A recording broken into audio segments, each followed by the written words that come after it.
So to start straight away, I would like to give the floor to the representative of the European Commission, the coordinator of the officer of this project, so Stefan Jensen. So I would like to give him the floor to say a few words, and then I would like to give the floor to Frank Bogovic after that. So Stefan, the floor is yours. Thank you very much, Dina. Good morning, everyone. I hope you hear me well. Yes, I would just, as a representative for the European Commission and the Director General for Agriculture and Rural Development, who is responsible for this preparatory action, say a few words to give you a little bit about the context for this project that will be introduced today. And also good morning to Mr. Franz Bogovic. Honored to have you among us. Maybe you should really have been the one to speak first, because some of you may know, but Mr. Bogovic is really among the founding fathers of the whole smart villages concept, which was then quickly also sort of, let's say, adopted by the European Commission, where several commissioners, I think back in 2018, put together an EU action for smart villages. So just to give a few words, first of all, why do we talk about smart villages? Where did this come from? Well, I'm sure Franz Bogovic would say more about that, but I can give a few words as well. Well, of course, I think it's clear to most people that there are severe challenges that are particular for rural areas. First of all, depopulation, well, and in general, very low population density, in many cases, cuts and centralization of public services, a low degree of connectivity, which is all these things are challenges for quality of life as well as for rural businesses, what is sometimes referred to also as the urban-rural divide. And I think we have concluded already so far that the smart villages concept really has some potential to meet some of those challenges. So as I said, the European Commission put forward an action plan for smart villages in 2018, which was basically a compilation of a number of different initiatives within rural development to really improve the situation in rural areas. One of them I would like to mention is the pilot project on smart villages, smart eco-social villages, which was actually an initiative of the European Parliament, and by that again, Mr. Bogovic was heavily involved, I can say. And one of the things that the pilot project came up with was a definition of what is it a definition or a clarification, what is the concept when we talk about smart villages, which I would just briefly like to mention. So when we talk about smart villages, we talk about communities in rural areas. It doesn't have to be particularly a village, but it can be a group of villages or rural communities in general that use innovative and very often also digital solutions to improve their resilience within the field of economic, social, and or environmental development aspects. An important aspect to highlight is that they build on their local strengths and opportunities and take as part of point of departure the current situation they're in. So they use a participatory approach, a bottom-up approach, to develop and implement their strategy for development. They cooperate with other communities and actors in rural and urban areas. And it's very important here to mention that the Smart Villages Initiative should not be something that we impose, like a new thing, new rules, new standards to follow. No, the idea is to be a concept about inspiration that should complement existing initiatives. And then, of course, there's a question of funding. Well, smart villages could be funding from various sources of financing from public and private sources, but it's not only about funding, it's also very much about inspiration to inspire people to take initiatives at the ground. So The preparatory action or the project we are here around today was also initiated by the European Parliament and implemented by a consortium, as you know, led by E40, where we have Edina here today to introduce it for us. And it should, of course, build on the things we have already learned. And I won't say much about it because you will all hear more what it is about. But that's a bit, you know, the context for it. I would also like to mention that a second preparatory action is coming up, which is meant to complement all the activities that have taken place so far. And for the next one, focus would be, among other things, be on what are the possibilities for member states to support smart villages through the common agricultural policy, but also other EU policies, for example, cohesion policy. So I won't say much more. I would just like to highlight that I find this preparatory action very interesting. I think we have, well, we will get some very useful insights. I think it's really interesting way of working with the local communities to ensure the bottom-up approach and really, you know, as seen from the EU level, to come really to the very local level to see what's happening around Europe and see how we can inspire to take action, and we can get inspired, and around Europe, other people can get inspired about what's happening, but also gain insights as to how we as policymakers support rural communities most efficiently. Just one word before I would turn off my microphone. I would like to mention an initiative by the current Commission, which I find very relevant in this context also, and it is that my commissioner, the Commissioner for Agriculture, Mr. Wojciechowski, he was commissioned by the President of the European Commission, Mrs. Ursula von der Leyen, together with fellow commissioners to develop a long-term vision for rural areas, where the focus is on the need to respond to demographic change, connectivity issues, and low income in rural areas, and also access to services. And I think the Smart Villages initiative can really feed very well into that concept.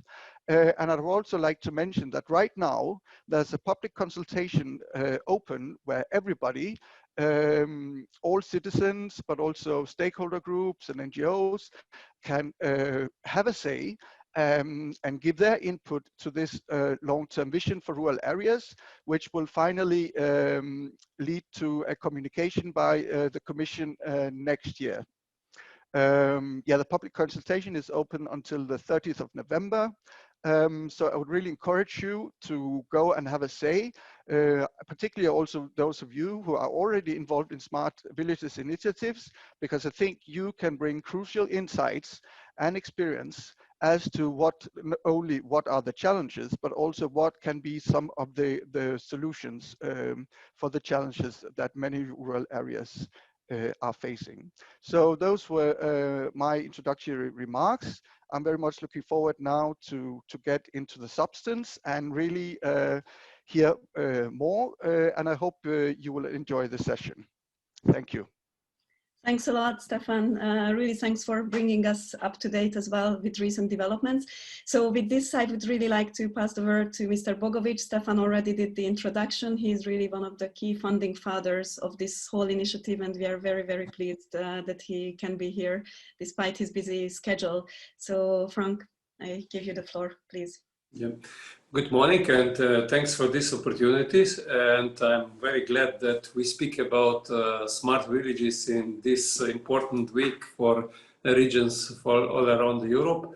Greetings to all colleagues who works on local level on these topics on which we speak about here also in European Parliament, European Commission, and all around the Europe. As you said, there are many initiatives also in European Parliament.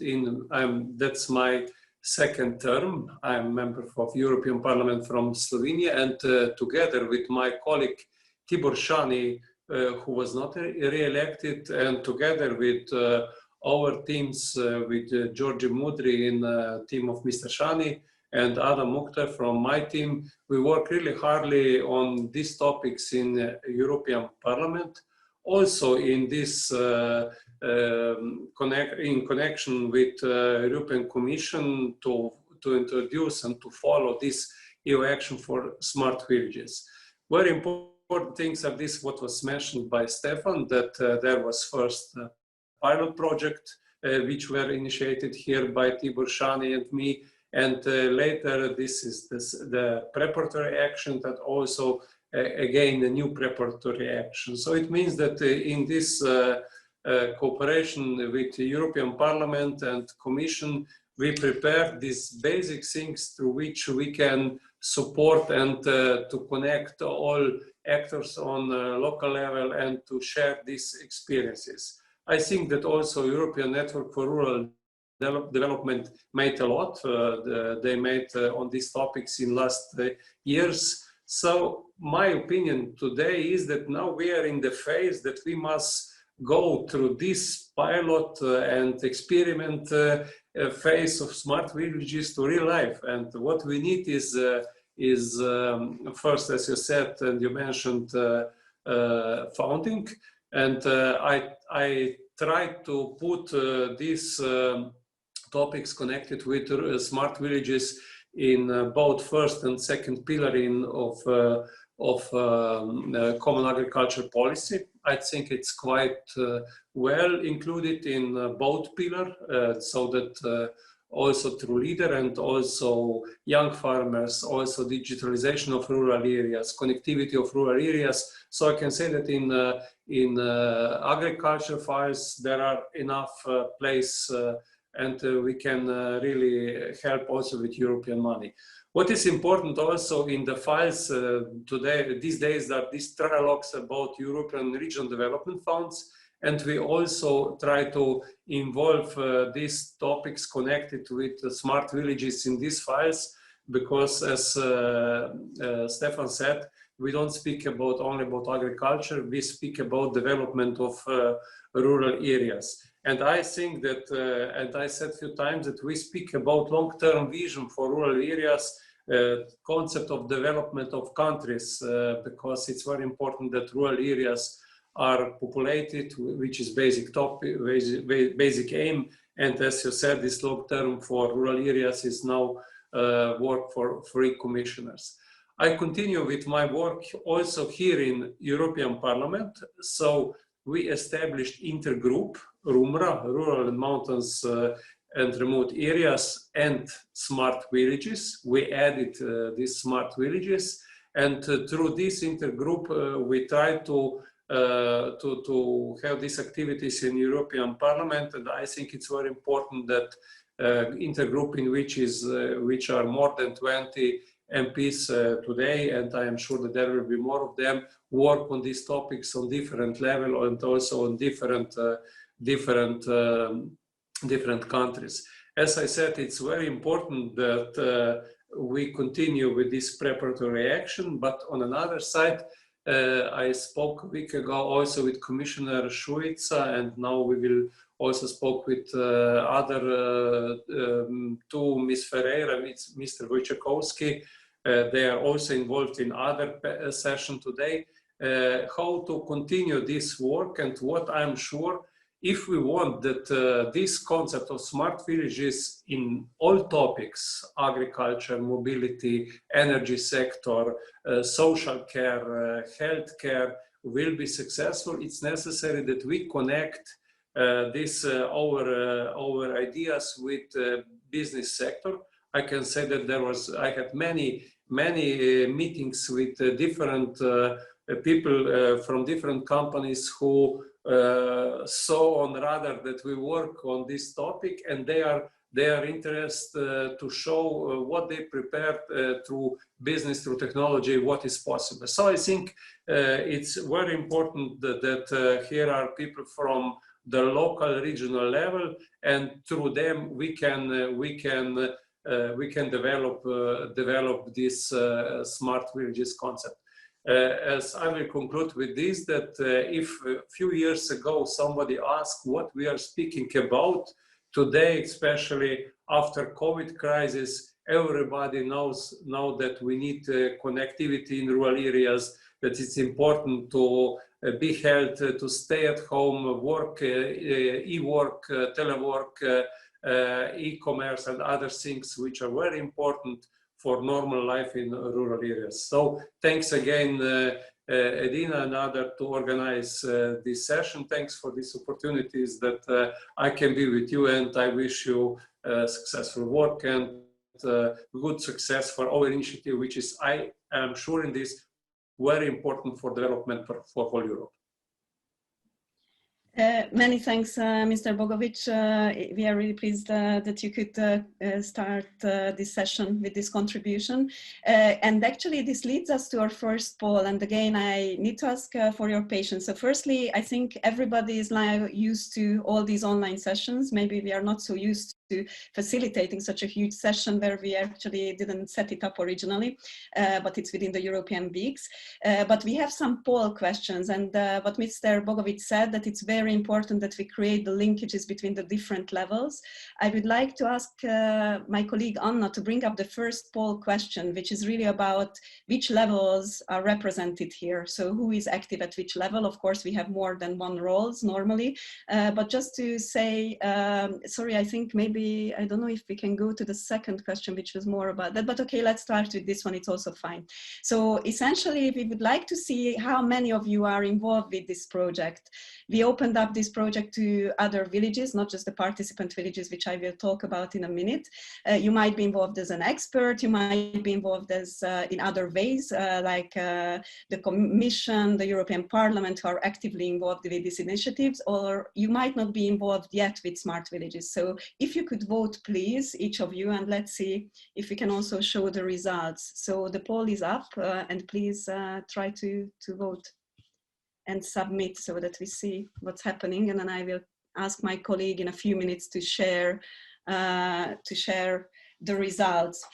Now that I see I also voted, that it disappeared from my screen. So if it's okay, I will just straight jump into the introduction of this project so that we have some time and we can give the floor to our villages who are the main attractions today, I believe.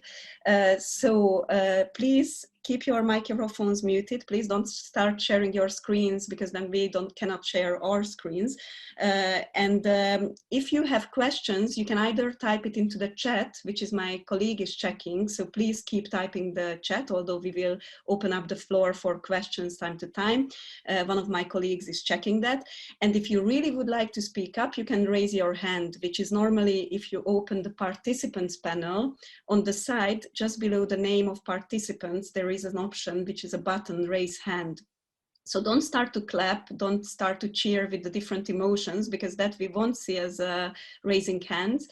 So please raise your hands if you have specific questions and you want to speak up. I will open the floor after my presentation to questions to Mr. Bogovic, to Stefan Jensen, or any other questions concerning the project. But I would like now, and it's again an experiment, a bit of experiment from my side, I will try to share my screen with you, where I have a presentation about this project, and then I will straight away go to that one. Please give me 1 minute and I will try to bring that up for you. And let's see if it works, because it's also, I have to say, it's a new type of presentation, which I wanted to show you, the infograph that we prepared. So let me just say then quickly a few words about the project, and let's hope this is working now. I don't know if you can see my screen, and now it's slowly going to, thanks Stefan for indicating, yes. Okay, so we found this very important to organize this session about this project, to show you the results and to explain what the project is, and to have to give the floor to the villages to tell a few words about themselves and to see that so much is happening on the ground already, as Stefan and Frank was saying so far. So this is a snapshot of the project, and I will try to lead you through this journey that we are taking with this project, how to become a smart village. The full title, as I said, is Preparatory Action on Smart Rural Areas in the 21st Century, but you can understand that we just chose a shorter name, which is Smart Rural 21. So Smart Rural Areas in the 21st Century, what inspired us to keep it short and something a bit more catchy. And it coincides actually with our activities now, which is really that we are supporting through this project right now 21 projects across 21 villages, across Europe. So the main purpose of this project is to help villages to develop their smart village strategies and then help them to implement those strategies. So originally we were meant to select 17 villages across Europe. It was an extremely challenging task for us, because we really wanted to give the chance to many villages, so we could increase a bit. We now selected 21 villages across Europe, and because of the huge interest, in fact, we received more than 730 applications from across Europe. Because of the huge interest, we decided that we start a process which is so-called Come Along, where we allow registered villages to follow the same road as those that we are supporting directly through this project. And I'm very pleased to tell that again, there is still huge interest in this concept. So it just shows the force and the power of it. So we have over 170 villages signing up to that process, which shows the incredible capacity at the local level. So there are villages who really would like to follow this journey, even without actually direct support from the project. So what I'd like to do quickly is to lead you through this journey, to show you the steps of the project, which I already started with the first step of the 21 villages being selected. The second step is what we are trying to do. Sorry, I'm going into the wrong direction, so I try to take it slow. So the second step is that we are trying to provide expert support. It cannot provide investment to those villages, but we can provide expertise as much as we can, both at the strategy development phase and also at the strategy implementation phase. But the biggest potential added value is that it creates the link, this project, between different kind of participants. So it might help experts to get, villages to get in touch with experts, but also with other villages across Europe, which is a key part of this project, to help to create a link between different villages, but also between villages and specialist expertise. So that's what we are trying to do, both at the strategy development level and at the strategy implementation level. So as I said, we have some activities. Unfortunately, COVID prevented us to start with the face-to-face visits, but essentially the participant visits can visit, participant villages can visit other areas depending on their thematic interests, and vice versa. External villages who are not part of the 21 can also visit the participating ones. So this is an important aspect of it, to really help to create this peer-to-peer exchange among villages. Then, in the same spirit, we are organizing so-called Smart Village Academy events, which beyond the 21 now, we opened up to this 170 plus come along villages, which is really about exchanging experience and different kind of ideas about smart villages in an event. So it will be a concrete online event. The first one we will organize at the end of October. So the aim is to help cooperation and inspire each other through examples. So that's what we are also doing. Then through all this support, so kind of the peer-to-peer exchange, the visits which will take place, but also the specialist expertise, and try to connect villages to experts and other villages. Hopefully the villages will reach the stage where they develop their smart village strategies. The 5 so-called pre-selected villages already developed their strategies, and it's up on our website. Some of them will talk today. And there are some other villages who will be doing the recently selected 16, so 5 plus 16 makes the 21 villages. They are really working hard on their smart village strategies, which the project is supporting. And then our activities don't stop here. We really try to guide the villages also to take action, which they are already doing in many fields, but they might need support in other fields. So these activities are really very focused, and it focuses on supporting them in a concrete action within their strategies and help them with the implementation again through technical expert support. So this is the snapshot of the project.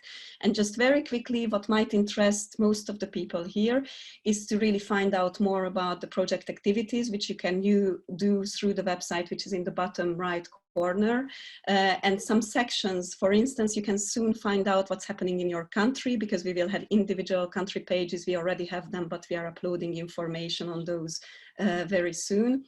Then this is the Smart Solutions database. We started now and now continuously updating and uploading new smart solutions. You can also send us your smart solutions. So please do so, and we will try to elaborate it and develop it into a case study, but also with short videos in the Smart Solutions database. So please visit that source.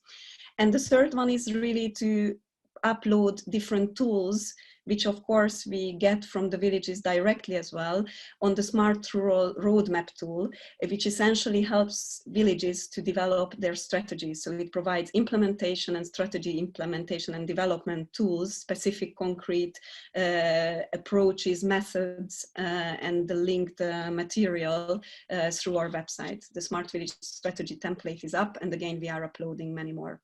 And finally, we will organize towards the second part of this project. So at the end of 21, beginning of 22, some regional workshops and final conference, and we will provide more information about those through our website and other channels. So I would now stop it here. This is really just to give you a snapshot of what we are doing in the project. And I will stop sharing the screen. And with that, I would like to give the floor to the people, to you, to ask questions, either to the European Commission first, Mr. Bogovic, or to myself, and then we move to the real people on the ground who are actually working with this project. So I don't know if anyone would like to raise their hands, and if my colleague Anita sees any questions directly either in the chat, or if someone, please raise your hands through the raise hand function under the participants panel. If you have any questions to Stefan, Frank, or myself about the project directly. If not, if we don't have any questions, we will just move back to the presentations. Any questions, immediate things in the chat? Anyone? No, there are no questions. No. Information, but no questions. Okay, very good. You can keep checking the information sent through the chat as well. What I'd like to, Anna, do you have the result of the poll? Can we display the results? Is there an option like this, or let's see if we can do so. Yeah, so I end the poll. It means that out of 81 participants, 69 answered. So not all of them, but then I end it, okay? And I think it will be shared. Share results, or Yes, okay. Okay. Do you see the results? Okay, yes, I see the results, and probably everyone else is seeing it. It's very interesting. So there are some participant villages who are participating through the come along process. We are very pleased to see that, because we really want to engage villages who are not just the 21. Some are involved as experts. And then some are involved in other ways, and I can see that still a large majority, so some of the information we provide here might be new to you. So 48% is saying that they are not involved yet, so hopefully we can tell you something new. But now I would like to ask Anna to open the other poll, and then I will pass the floor. So if you can just open this next one, which will actually hopefully say like which level you are representing. So are we having among that 48% like more local, regional, national, or European? Of course, you can be more than one, but I think we can select more. Let me see. No, you can only select one in these polls. So try to pick the ones which characterizes most your work, at which level you're working. Do we have more European organizations here? You have to identify yourself with one of those. Unfortunately, you cannot be more.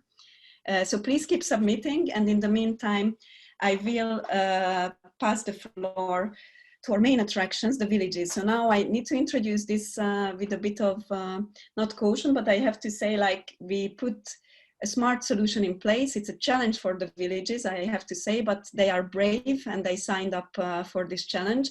So we are trying a method which is similar to Ignite method, if some of you heard about it.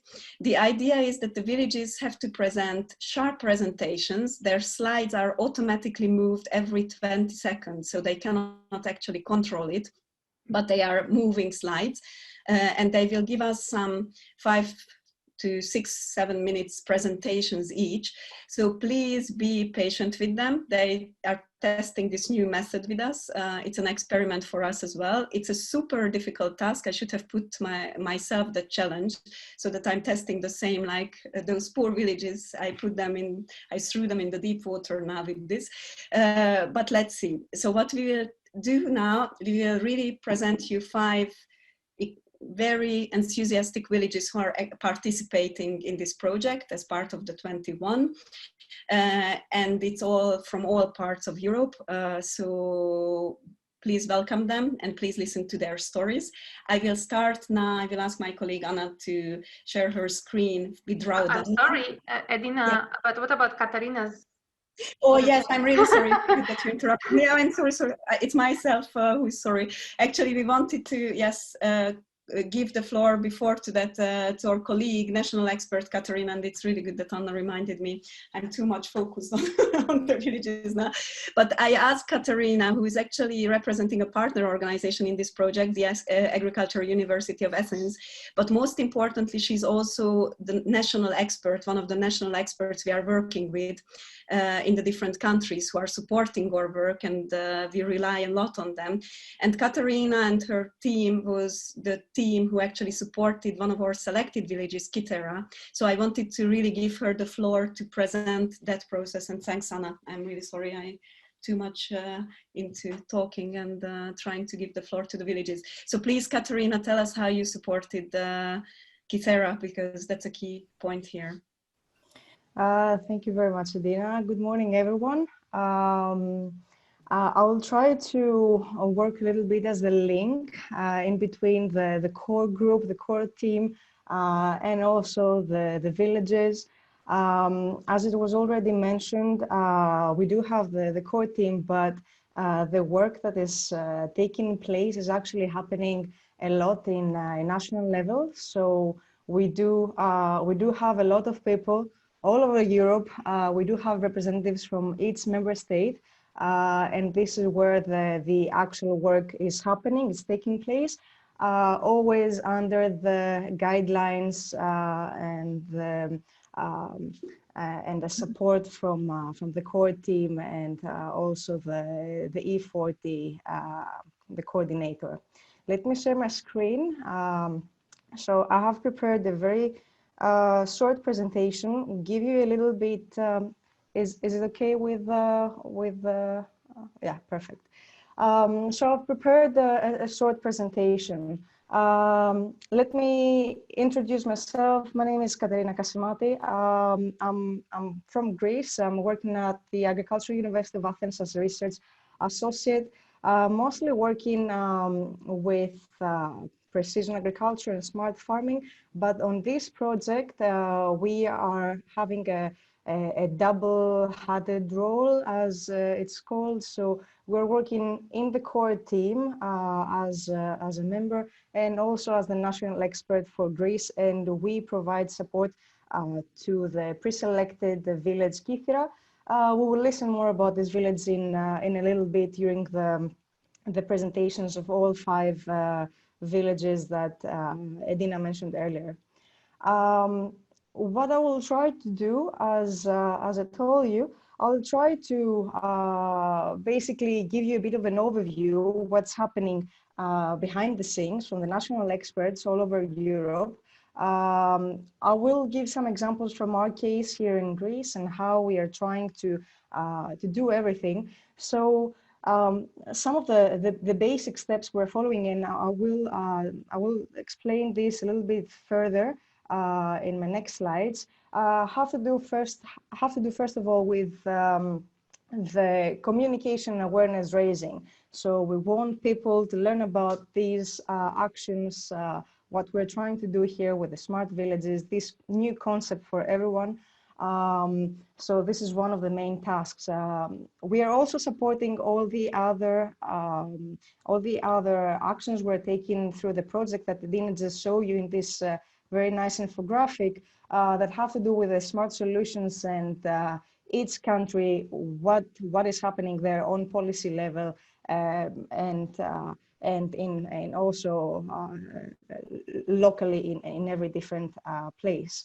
We will also see a little bit what happened with the selection of the villages, because as Adina mentioned, we had some pre-selected villages, and then we asked people to send their applications so we can have more villages come along in this process, and also how we have planned, we have created this strategy, the smart village strategy.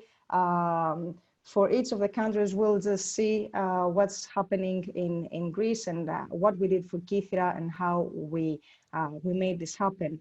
And finally, we'll talk a little bit about the guidance and the technical support that is going to take place as a next step after having in place the smart village strategy. And of course, there's always monitoring that needs to take place, so we know that everything is under control.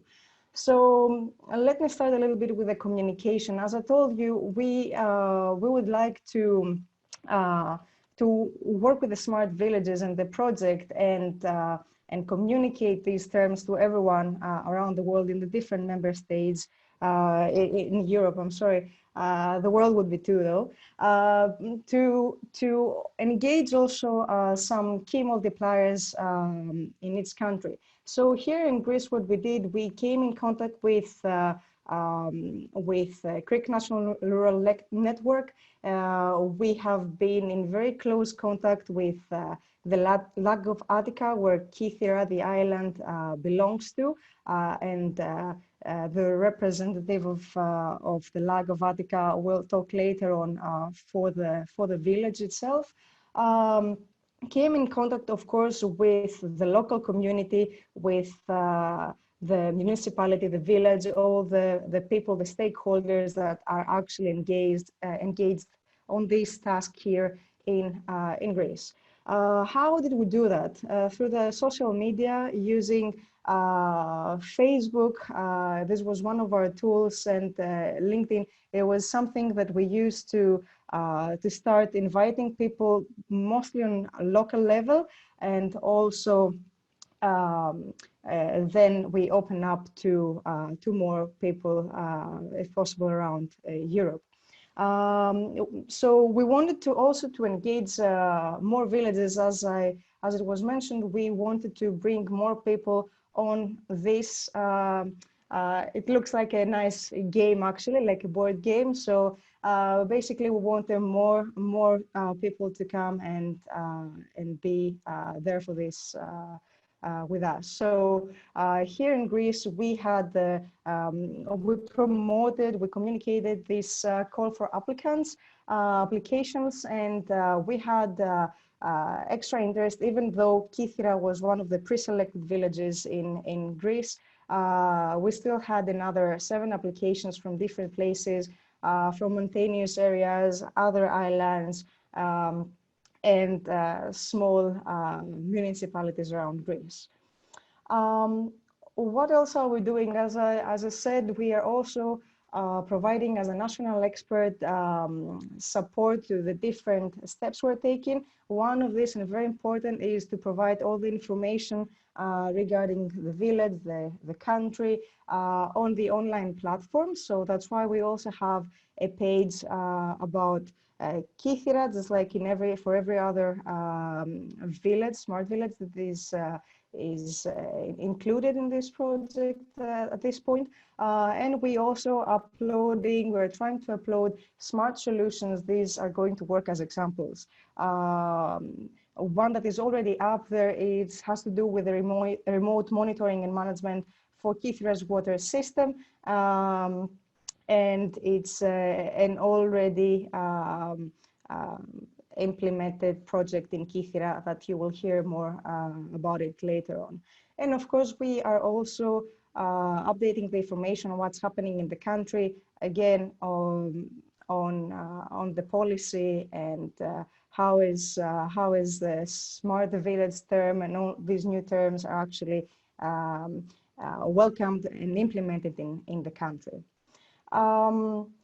So as I said, the first step was the selection of villages. We had some very specific guidelines provided by the core team, and this is what we basically followed up so we could come up with a very transparent and objective selection of villages. As I said earlier, Greece already had pre-selected villages from the phase of the proposal, which was actually leaving us less chances to have one more selected village throughout Europe. But still, we had, as I said, 7 applications, and people, stakeholders in the country are very interested on this term. The Smart Villages strategy development is actually in the core of the work of the national experts. It's the same for us here. So we basically tried, we started this procedure as a pre-selected village early at an early stage of the project's implementation back in the beginning of February. And we have finished this. I'll talk a little bit more about this in the next slide. But what we tried to do with the Smart Village strategy, we followed very specific steps so we can identify challenges, assets, the objectives and activities we want to work on. And then, of course, more specific information about budgeting and managing the specific actions. Of course, we didn't want to start this from the beginning, all these activities from the beginning. We wanted to build on existing strategies that we have already taking place. And we want to create these links to the strategies and, of course, engage the stakeholders, the local community. Just to briefly explain to you what we did for Kythera, we basically worked throughout February to June this year, working on the strategy and very specific matters, as I explained earlier. First of all, we had to understand what is a village and what is smart for Greece, because for each country, it might be slightly different. We did work on existing strategies and initiatives, and just to give you a couple of examples, we do have the Sustainable Energy Action Plan, the Urban Mobility Plan, and the Water Resources Management. Sorry, can you please mute? Yes, we can mute the... And Katerina, we've got 2 more minutes. Sorry, we need to move on. If you're okay. Yes, sure. So we have some specific strategies we're working on, and also cooperation with other villages. As I said, we identified key challenges, assets, and opportunities for Kythera specifically. You'll hear about this, I guess, in a little bit. And we try to come up with the operational objectives. How can we come up with some smart solutions and work on this strategy for the village? Of course, throughout this, and I'm using again this nice infographic, we are there as the national expert to create the link in between the core team and the local community, and we're assisting the village, Kythera in this case, to move forward to the different steps for the smart village strategy and the technical support. Finally, as it was mentioned, we are monitoring this. So step by step, we're monitoring how is everything going. So we know when we have bottlenecks and where we have issues, so we can go back and work on this. And Right now for Kythera, this is where we are. We have completed the Smart Village strategy, and we are ready. We have a specific plan that we want to work on, an implementation plan that is starting very soon for the village, for the island in this case. That's all from me. Thank you very much, and you'll hear more about the island specifically in a little bit. Thank you. Thanks a lot, Katerina, and once more, sorry that I was busy with the other things and I almost skipped this important contribution, like how we actually try to support on the ground in the national context of villages. So there were some questions that one of them I will answer now. I just want to quickly share with you one slide which shows the 21 villages which were selected. I think you probably see the screen now, so that for those who are interested, like which villages are supported, the 21, although it's up on our website. We have not yet published the list of the come-along villages. We just started that process, and it starts off a bit informally. There are villages signing up as being interested, but most likely we will only kind of publish the list of those who went through the first phase, so who also submitted their smart village strategies, because I think that will be a core stage in the process. We don't yet want just to publish a list of interested village names. So that's an answer to one of the questions. And now you saw the screen, the 21 villages, so please let me give the floor before we run out of time to the villages directly. So first I would like to invite Raudanma from Finland. They are one of the pre-selected villages who started this process with us. So they already developed their smart village strategy and they are in the phase of implementation. And Mirka, who is representing the village, will now tell more about this through these innovative methods of quick presentations. So I give the floor to Mirka and to start her presentation as soon as she's ready with Anna. Okay, hello. Anna, are you sharing? I cannot see at the moment. Yes, it looks that you are not sharing yet the right screen, Anna. You have to share the presentation screen. I am sharing the presentation. Oh my gosh, sorry. Okay, then stop share. I was sharing the presentation screen. Sorry. On my computer, it's been blank. Just give me 1 minute, then. Okay, in the meanwhile, I opened like any quick questions. Anyone who wants to raise their hands. I will, just to tell you, I will try with my colleagues respond to all the questions written in the chat. So please keep checking. I will try to respond every question which is asked, being asked there. I want to ask Anita, did you spot any common ones, or should we rather respond in writing probably? No, I think it's okay to answer them. There's now one question coming in. If you'd like me to read it out, or maybe Anna is ready. So, Sorry, it's a bit different than it was. Okay, this and share. Still not sharing. Do you see it now? No, we don't. No. It says double click to enter full screen. Okay. No, it's a different. Mirka, maybe you can share your own. Sorry, in my case, I share the screen village development in Raudama, and this is what I see. Your screen sharing is paused. Resume share. Maybe that's it. Why is it paused? Okay. I am really sorry. Anna, if you send me the presentation. Can you stop, because I can share my screen. Yeah, Anna, Okay, that's sorry. Anna Yes. stops. Sorry for that, Mirka, and sorry for No everyone. problem.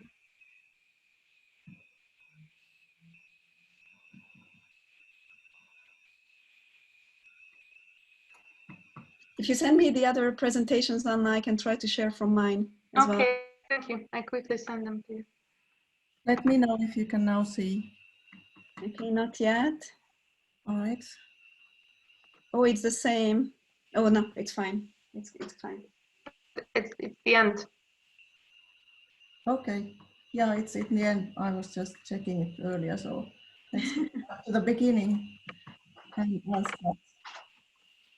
Okay. My name is Mirka Huhtanen. I'm from Raudanmaa Village Association, and I'm going to tell you about the village development here in Raudanmaa, Finland. This scenery is very typical landscape here. There are lots of woods and lakes and also some fields here and there outside the picture. Raudanmaa has a very good location. We are 30 minutes from Tampere, the second largest city in Finland. 600 people live here in this area and same amount of vacation residences. You can see these black dots, they are summer cottages on the lake shores. We are very sparsely populated. There is no clear village center as such. And since our village heart, our school closed last year, there are no public services in our village. All activities have been centered in the school building, our hobby clubs, meetings and gatherings. In the 1970s, we had 3 grocery stores and a post office, and since last year, we have no services at all. In Finland, community-led development has a long tradition, but usually there is no fixed budget for village development, as villagers organize activities themselves through different village associations and, for example, leader projects. Raudanmaa has always been an innovative village, and to get all possible expert help and support for development, we also joined the Smart Rural 21 project. This project is a perfect way to share development experiences between villages, and so far we have benefited from the boost we got to our village strategy development. We are looking forward to getting expert help to help with our planning activities and also networking and peer collaboration. We started our strategy development work last year by asking the villagers what services they need and want most.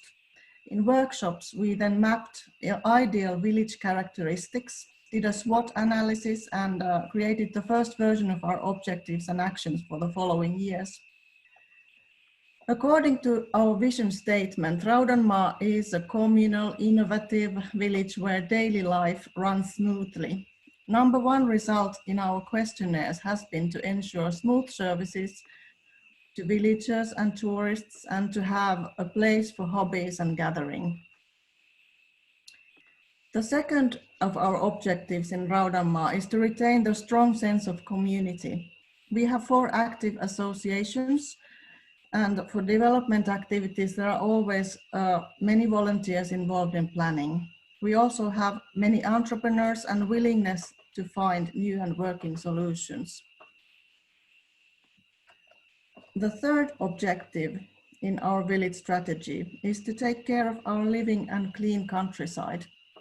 There are many farms in the area, and we want to ensure that their livelihood and the living conditions of all people are good.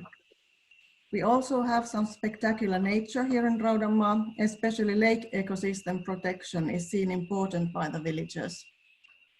The Optic Fibre project was one of many smart projects in our village. The villagers set up a cooperative company. We planned the routes and schedules with the landowners and combined effort with electric network company replacing the aerial wires with ground cables. As a result, we were able to mitigate the risks and had no route changes or big budget surprises along the way. In the end, 80% of households in the area joined the fiber optic cooperative. Now we have weatherproof electricity as well as fiber connection. Some residents come to work to their cottages, not only because COVID-19, but because the connections are actually better than in the city. Our current focus is on our smart village hall planning, where we intend to buy the old school building for the village.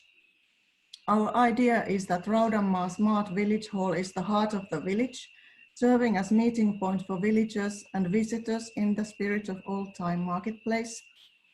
But the maintenance of a big building is very expensive, so we need to think of new ways of financing the building, enabling the services. So we want to start a new type of collaboration model where public sector, companies and third sector all utilize same flexible spaces and create a multi-service hub for villagers and visitors alike. The village hall activities are offered for all ages.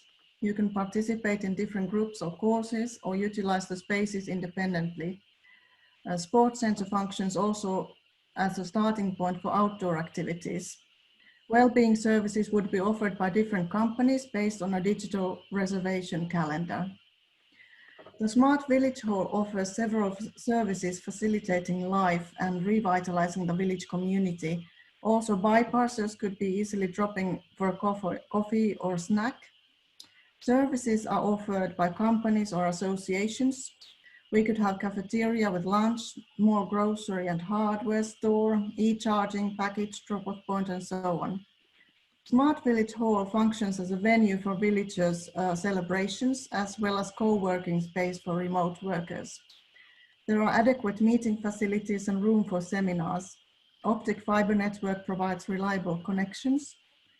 And the premises are also well suited for school camps, courses, and daycare center facilities.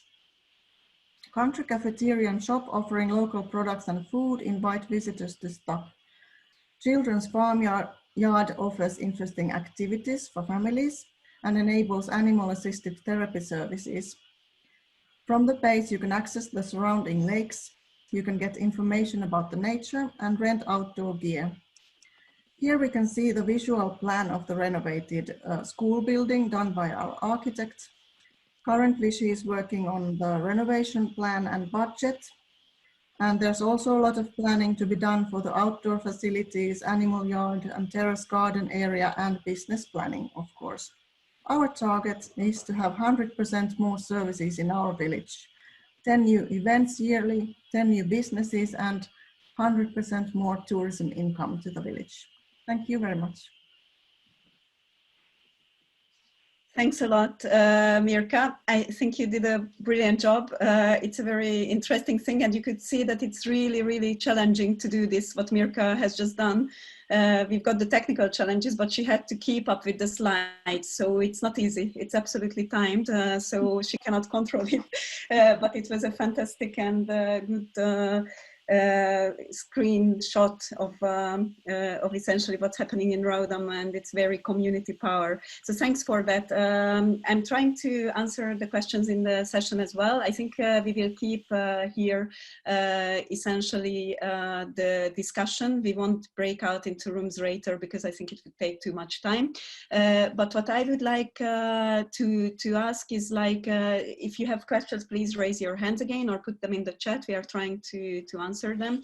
One question that I started to answer in writing, but then it saves me time if I don't. Someone asked if the come-along is open still.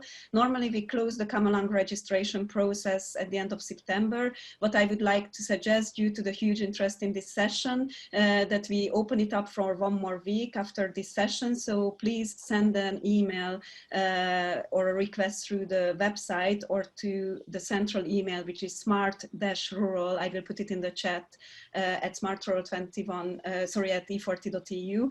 We will put the email. So one more week. If there are interested villages among the audience who want to join the come along, you can still do so by either sending an email, or maybe Anna will share the link to the type form, which we actually use for signing up. But it's an exceptional thing. Normally we close that process because, as you can imagine, it takes a lot of resources and energy. So to help to support those villages. So I will now try to share my screen, which might prevent me actually to keep answering to questions, but I will see. So I will try to share, hopefully it works, the next presentation, which is from Nika from Slovenia, from Cagoran Plateau, which you will see it's a beautiful natural environment and the cooperation of some villages. I don't know if can you see my screen fine? Hopefully you can. It looks to me that you can. So Nika, when you are ready, please tell me and I will try to display the slides. Okay, so hello. Let's say I'm ready. Hi, my name is Nika. Okay, and this is the location of Cagoran Plateau. This was very fast. The plateau is part that, as you can see, in the hilly western part of Slovenia, near Italian border. The highest peak is 974 meters above sea level. The plateau comprises of 3 main villages, that is Pečine, Ponikve, and Šentviška Gora, and several smaller hamlets. Altogether, there is 600 residents. So on the right side, it's Ponikve, my village, the largest one, with 166 residents. The villagers here on the plateau are engaged into agriculture, mainly livestock and crop farming, also beekeeping, and then forestry. We use firewood for conventional heating, but other ways of exploiting wood is quite underdeveloped at the moment. We have lots of outdoor activities. There's a sports club in every village. You can hike, cycle, ski, etc. Our social and cultural life is very rich. On the right side, you see the folklore society. We also have Gora Roka Festival. As I said before, the plateau is rich in cultural and natural sites. There's over 40 kilometers of beautiful landscape trails available for hikers and runners and cyclists. All major intersections are properly marked. Like other rural areas, the plateau is also dealing with population aging and out-migration of young people and limited social infrastructure. But I'm happy to say that we had an opening of new multi-purpose building in Šentviška Gora. It's in front of the picture. The building is intended to be used by primary school in Šentviška Gora and all active societies and clubs on the plateau. We are also dealing with lack of housing and limited entrepreneurial activities. The only company that employed a large number of locals for decades closed down last year and moved production elsewhere. Important question, why did we join Smart Village? Because of the benefits of the cooperation and exchange of knowledge with other smart villages across Europe can bring networking, forming partnerships to apply international projects.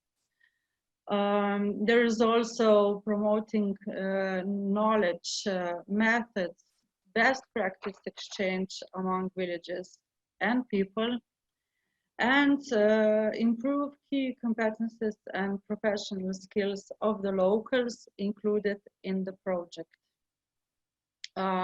We are chasing one main goal, and that is to maintain the quality of life, to prevent depopulation, aging, and youth migration. With a little help of Smart Rural 21, we started thinking outside the box. So everything's possible. There's no foolish idea. And also Šentviška Gora Plateau is being promoted on several levels, local, national, and European levels. So after this session, you will know, you will be one of 100 people that knows about Šentviška Gora. As a smart village, we would like to first to create a website. Currently, there's no active website on Šentviška Gora Plateau. We would like to build a website which will include every aspect of living on the plateau, farming, local products, society, sports, culture, events. So every information you need to know about living on the plateau, and eventually we would like to create an application. Maps are okay, but apps are now top. So second thing, we want to establish an intergenerational center. I've mentioned before population aging, out-migration of young people, and limited social infrastructure.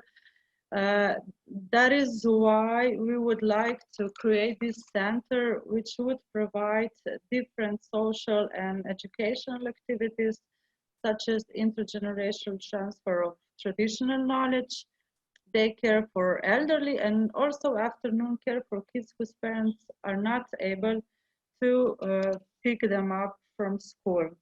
So this will perhaps bring new employments on the plateau, and that will provide more opportunities for young families to stay here, to create their home. We would like to provide building plots for young families by helping them with building permits and subsidized public utility charges. And as you can see on both pictures, this project is actually in action, and there will be 9 building plots available in nearby future. So what's in the future for us? If we want to preserve life on the plateau, then it is our job to teach our kids to respect nature, to respect the elders. And if we do that, then our future is safe. Thank you. Perfect. Okay, I stopped sharing my screen.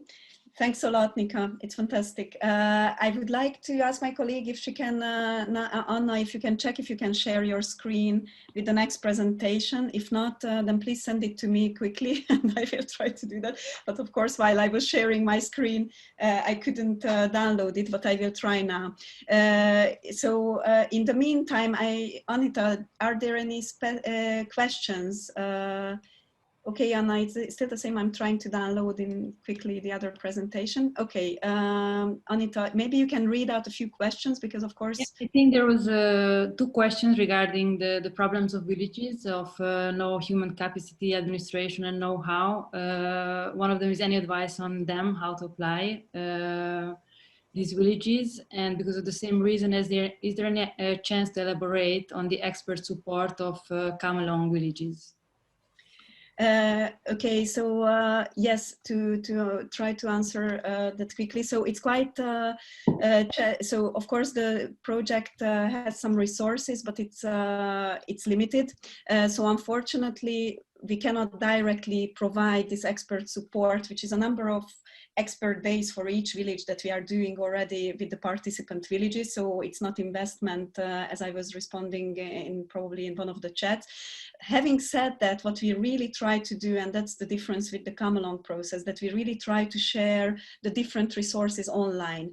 So for instance, we uploaded the first strategy template, which the villages are using as well, which we developed into this within this project. So there is a template up there on how to develop your smart village strategy. And what we will keep doing is we will keep sharing information with you about the villages themselves, their strategies, their actions on the different village pages. And then we will also try to share the solutions through the smart solutions. And we try to make it in a timely manner. So that means that we try to share them so that it also supports those villages who want to come along. And then the come along villages have an advantage when it comes to registration of events and different things. So for instance, they have an advantage in terms of visiting other villages once we finally can do that. And right now they can sign up for the Smart Village Academy, and it's only the come-along villages who can do that. So we try to secure some advantages for those who take this journey without the extra support. And that's how far we can go with that, unfortunately. Okay, I tried one more thing. You still do not see my shared screen. No, right? but let's go to the next presentation maybe, because I've got it now downloaded. Sorry, so I don't know what's the wrong with this. Then okay. So I share with my screen. Wait. I need to put back a feature. Advanced sharing, all participants. Okay, now you can share. Okay, so the next presentation is from Kitera, and you already heard this introduction a bit from Katerina. It's a little island. I don't want to say in the middle of nowhere, because maybe Dimitris will get offended a bit, but it's a bit in the middle of nowhere. So it's like 7 hours by boat from Athens, although I heard yesterday Dimitris confirmed that you can also fly there in case someone is interested. When you are ready, Dimitris, tell me. I'm trying to share your presentation. Hello. And, yeah, ready? Hello, for me, I'm ready, yes. Please try Run and gun. Okay, so go ahead. So, hello, I'm Dimitris Boyadis. I'm from Lag of Kythera, from Islands. You can hear me? Yes. Okay. And I'm going to present you Kythera Island and how this island approaches the concept of smart villages. First of all, a few words about our lag. The lag covers the island that belongs to region of Attica, where Athens belongs also. You can see that the islands are along the east side of Peloponnese in the orange color, and Kythera is at the southern part. Some of our islands are quite famous, like Hydra and Spetses, and we coordinate from 2016 as a lag in order to work together in projects and initiatives. The municipality of Kythera consists of 2 islands, Kythera and Antikythera. Kythera is the main one, the big one, but Antikythera is famous due to the mechanism of the Antikythera, which is an answer mechanism that considered globally as the first known analog computer. The total population is about 4,000, scattered along 60 villages and only 25 in Antikythera. The challenges are quite common, as we said, aging population. Connection to mainland is difficult, especially from October to May. We have limited educational facilities, and although we have water resources, they are worsening in quantity and quality. We have also some assets to build on, unspoiled natural environment, beaches combined with mountains and forest areas. We have enormous cultural heritage and monuments that are still in use. Sufficient public infrastructure, port, airport, high quality local products, and local society active. Let's get fast. So what we already do in order to get funds, we plan beforehand. We have made a sustainable energy action plan that we are implementing already. We just finished a sustainable urban mobility plan and our water resources plan that I'm going to present in a bit earlier. What we already do to get smart, we participate in Smart Villages Leader Network as a part of a international project, and this smart rural actionable projects. I use my words. Let's see 2 case studies. The first one is the remote monitoring management of water system. We use ICT technology to monitor more than 60 springs that we use for our drinking water. We have managed to monitor all of them from one side, so the only 2 employment personnel that we have can manage it, and we have managed to reduce losses. The project was funded by the European Union. It was 1.9 million euros, and now we are going to the second phase of it. We will change all digital meters with 1 more project. The last case study was a social action. Local associations are working on cleaning and signaling old paths and build on it in order to have sustainable tourism. We have more than 100 kilometers now of this. We are working for 150 in the near future. This has helped us in order to extend our tourist period from May to October and have attracted more jobs and tourists in the area. I think that was too fast. Thank you. Okay, perfect. Thanks for taking up this challenge, Dimitris. It was great. Believe me, it's challenging. I'm just telling to all the others. While I have to download one more presentation which was sent to me, I would like to ask my colleague Anita to maybe bring up one more question in the meantime, and I'm trying to listen while download and respond to it. So the following question was made: do the solutions and strategies leverage results of Horizon 2020 projects? What is the link between the smart village strategies and the smart specialization strategies? Okay, so anyone who wants to answer, please raise your hands, and I shouldn't be the one who keep responding, but just very quickly, and maybe my colleague, if Mark Redman is online, he can also react to this question. But what is very important with the Smart Village strategies, that we really try to connect them to other funds. This opportunity that Stefan mentioned, the next preparatory action, it will very much focus on the policy side. And the idea is that the Smart Villages approach shouldn't just be funded from the EFRD, shouldn't just be Rural Development Fund, but all the other funds. We see a great opportunity in that context in Horizon 2020 projects. It's of course more the research side and how different actors, this multi-actor approach, can cooperate and generate knowledge through the multi-actor cooperation. But the other part of it is that we really try to connect the local strategies, or we encourage villages to connect their strategies to higher level strategies, because obviously villages cannot get far just by creating isolated strategies. So our approach is really, it's also in the strategic template, like to create and identify the linkages with regional development strategies and national strategies, which include the smart specialization, which is an absolutely core concept to this. I don't know if Stefan, if he's still online, or Mark Redman or anyone else would like to comment on these synergies with smart specialization. Anyone, if you want, please raise your hands. Are there any raised hands in the meantime? I don't know who is. I cannot see any raised hands. Okay, okay. So we can leave some questions to the end as well. I will try to answer them at the end, but let me just try to bring up the next presentation, if I manage.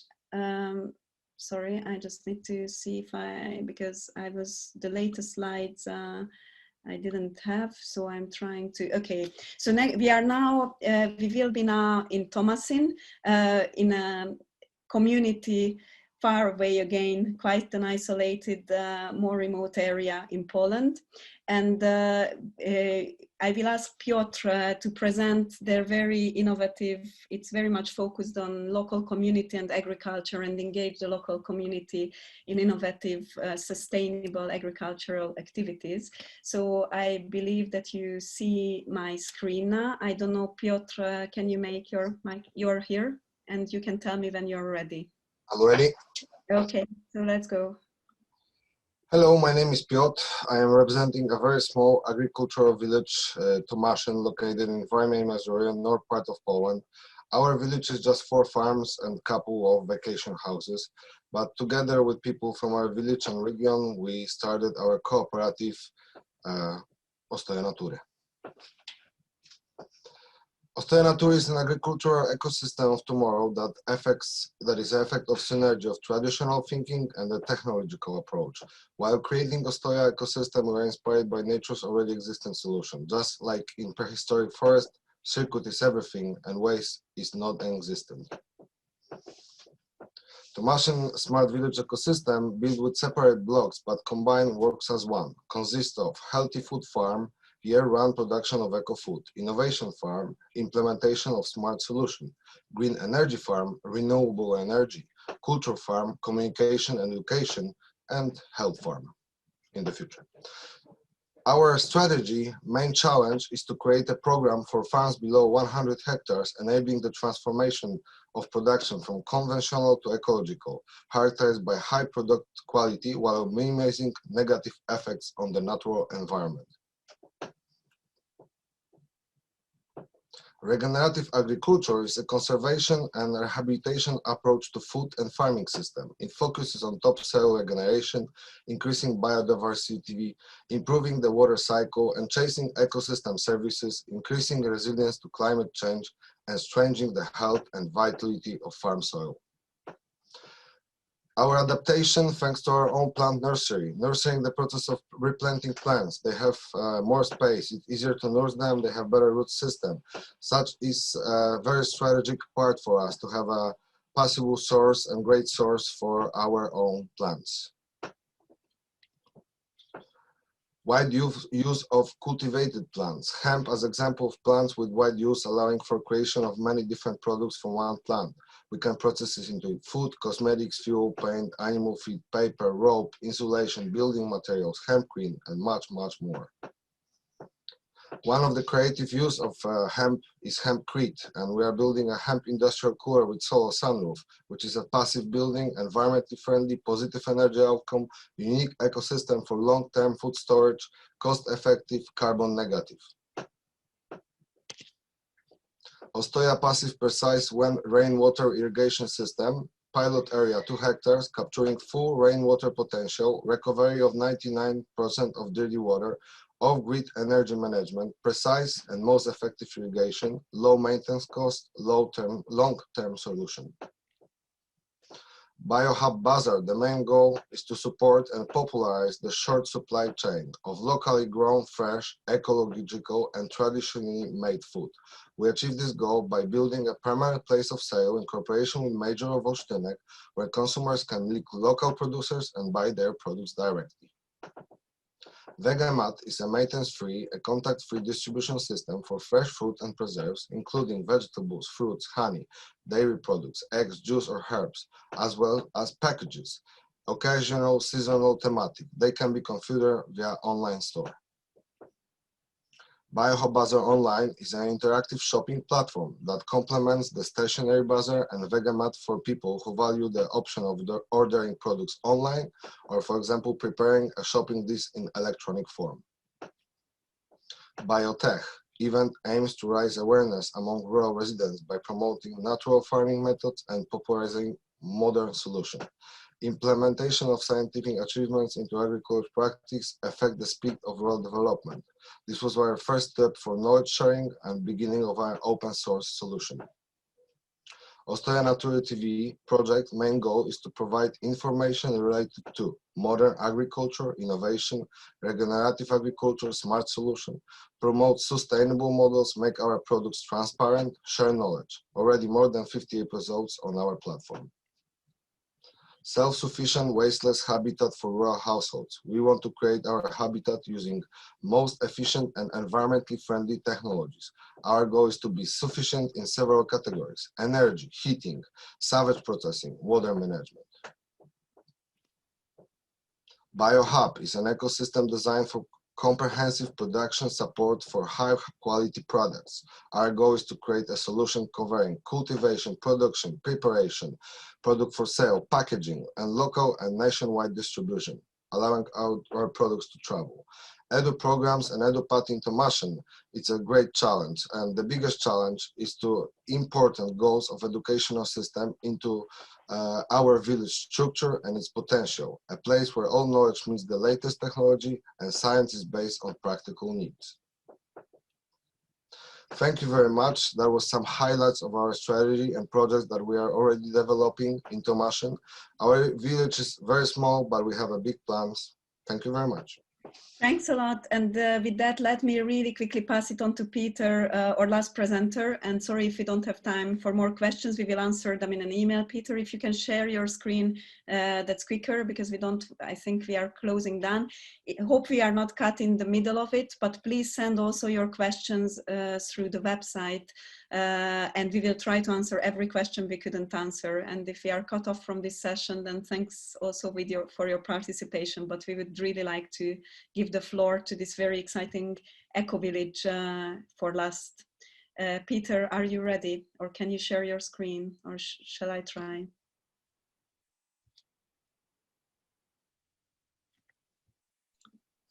Edina, I sent my presentation to you Okay, just to make sure. I've got it here, so then I share quickly my screen. Yes, So please do that. please start. You can start talking, and then you gain a bit of time. We're almost there. Yeah, there we are. I called my presentation Sustainability in 4D because we've actually tried to spell out what we mean by sustainability. It's one of these very fluffy concepts that sometimes, you know, are used to patch up greenwashing. So we've actually said that we think of sustainability in 4 dimensions. One is the ecological one, which our Polish colleagues just talked about a minute ago. Economy is another one. Does it pay? Is it running? A social dimension and also a cultural dimension. So we've joined the Smart Village project because of these things. We think that Torup is a bit of a showcase. We have 30 years of eco-village experience, and we have 2 subjects that we'd like to work on. A few pictures from where we are. We're not picturesque in any way. It's not beautiful around here. There are no hills. It's very flat, but we have lots of activities, and you'll see these in a minute. So these are just snapshots from the village. This is the map. We've got Copenhagen down in the corner. We're up to the left, the fjord on one side, the ocean on the other side. Very windy, very sandy. There is a railway that runs through Torup. We've train connections every 30 minutes. And this is a bit of a boasting slide. We were selected as the year of the village of the year, 2019, because of our work with sustainability in its 4 dimensions. This list on in the top box here actually tells a few things about what we've been doing here and how many activities we have and services. A lot of this runs on voluntary work, but there are also working places. And this is just to show, I'm sure this looks a lot like other villages. This is what we start off with. It looks like a bunch of derelict buildings. It's all garbage, but you can actually shape up a bit. This is the old railway building. Might be interesting to know here that this was restored through private funds and crowdfunding, and also our local action group, of which, by the way, I'm the chairman. That helps a bit. We have a local democracy, which I'd like to share also at some point with some of you. We have open meetings and so on, and we call it Optic. To tinge in Old Norse means to negotiate. That's what we do. 3 yearly meetings and subgroups working. On our more recent developments is that we're trying to develop, we're in the process of developing the village with 100 new homes, which means that we're enlarging the village. This is one of the few spots in Denmark that actually, a rural area that actually is growing. It's called a warm zone. One of the sub activities we'd like to highlight in this project is we're working on a common heating system, integrated system with solar energy, and we're working on an app which actually tries to map tools and talents in the local area. Does everyone need a particular machine, or could we share it? And the same goes with talents. So that's what we're trying to work on. We're also trying to see whether we can make smart solutions in practice. This is one good example. You build your own home. It looks a little different from the others, but it's made on the same platform. It's built on the same platform. We think this is very smart. We have a local council and common dinners. I'm sure lots of you have this kind of thing. So we're trying to make meeting places that make it possible for people actually to meet. And one of them, by the way, is the local market every fortnight. And about 700 people come to work there. We're quite famous for our eco-village. It means that we build funny houses, interesting houses, but also in cultural terms, we sell second-hand books in 7 different locations in the village, to a book town. What we think the Smart Solutions, the Smart Rural 21 project might help us to do is to inspire each other and making waves. We're actually trying to see and tell the story about what it's like to live and work in the country. And this is what Peter Plant looks like when he's out working. I just came out from the sheep, and if you can hear something in the background, it's my grandchildren. They live with us for the time being. Thanks very much. Fantastic. Thanks a lot. I will try. Okay. Thanks a lot. It was a really good ending word. What I like to thank you all your participation. The organizers kindly let us to stay for 3 more minutes, but unfortunately, probably we cannot stay much longer.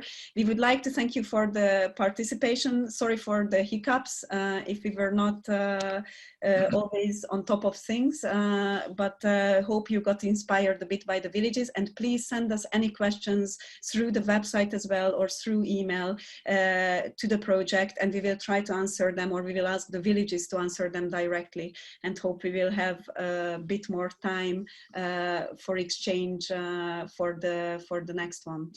So I think I need to close down with this section. So I don't know if we could save all the questions, Anna, on a file. Did you manage to save the chat file before we are cut off?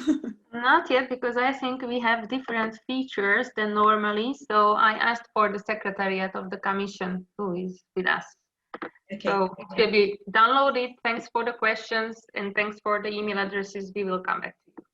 And great thanks to the villages. They were put into a challenge. I think we should have constrained ourselves. Next time we will do the same with myself and with all the presenters to do this speed presentations. So once more, thank you for your participation, and we are really, really waiting for your questions, and we try to answer all the questions we received in different ways, either through the website or personally to the people who asked it. Thanks once more for your participation, and hope to see you soon.